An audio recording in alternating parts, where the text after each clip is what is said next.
The hopes for an extended ceasefire shattered. Rockets launched from Gaza into Israel. Israel responding in kind. We'll go back live to the Israeli-Gaza border and see what's happening today. The fighting is on again in Gaza as the ceasefire there, well, it's over. Hamas and Israeli rockets volleyed between the border within minutes after the three-day truce ended, leaving the two sides deadlocked on a potential extended peace deal.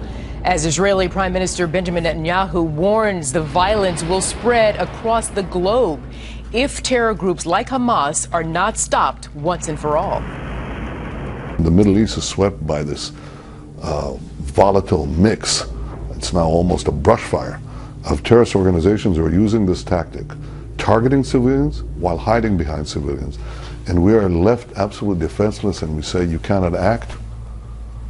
I think that will ensure that the brush fire spreads throughout the Middle East, throughout North Africa, and I'd say eventually around the globe. Ominous words. Connor Powell is live on the Israeli-Gaza border there. Connor, so what's the latest? Well, Arthel, the fighting here has certainly resumed. It's not as intense as we saw last week, but it certainly has resumed. We've been seeing shelling both incoming and outgoing from Gaza.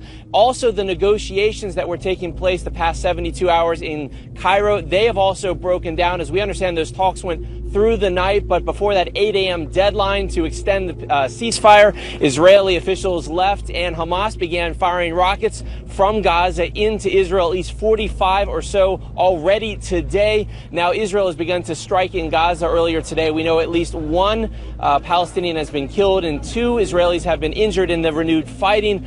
But talks, we understand, may pick up later today. There is some hope that there may be some type of ceasefire again starting tonight, maybe at 8 p.m. But so far what we're hearing is just the hopes that Egypt and others, international community members, are trying to push another ceasefire. But so far the talks have broken down, Arthel, and the fighting here resuming. Heavy strikes in Gaza by the Israeli military and injuries and casualties on both sides escalating. Arthel. So then does that mean that Egypt's role in this peace process is diminishing?